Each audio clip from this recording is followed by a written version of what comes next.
following the heavy protests that greeted Mbaka's announcement of his replacement.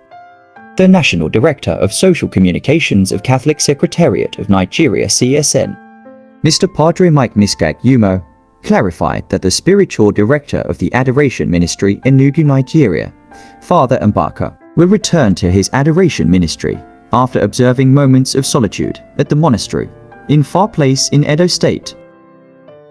Following the instruction of his lordship, Bishop Onaga, Father Mbaka appointed Reverend Father Amadi not to replace him, but to oversee the activities of the ministry in the interim as he proceeds to the monastery. The Church's decision to send the Charismatic Enugu Priest, Reverend Father Ejike Mbaka, to monastery has generated a heavy protest from his followers and has left almost all the members of the Adoration Ministry in Enugu Nigeria sad and depressed. According to the adorers, the bishop has been trying all along to take over the ownership of Adoration Ministry, but they have vowed that no priest will succeed Father Mbaka in the ministry he single-handedly brought into existence. So long as Father Mbaka is not in that ministry, no adorers will come there to worship, they said.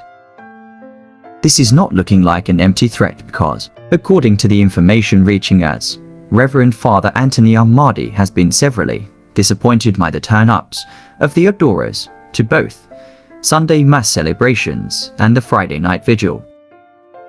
They affirm that removing Father Mbaka from adoration will lead to anarchy, as the adorers will never accept any other priest except their daddy. Father Mbaka suffered and built that ministry with sole effort.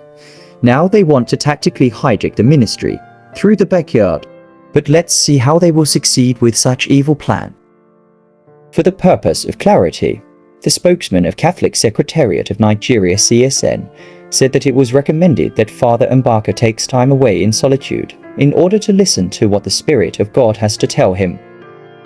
He added that what every true Christians, and especially every true Catholic, should do at this moment is to commit our dear brother and priest, Father Mbaka, to God in prayers, so that he may through this trying time encounter God's supernatural powers to come out stronger and better, and to receive more grace to channel those rare gifts of his to the glory of God and for the sanctification of the people of God and society at large.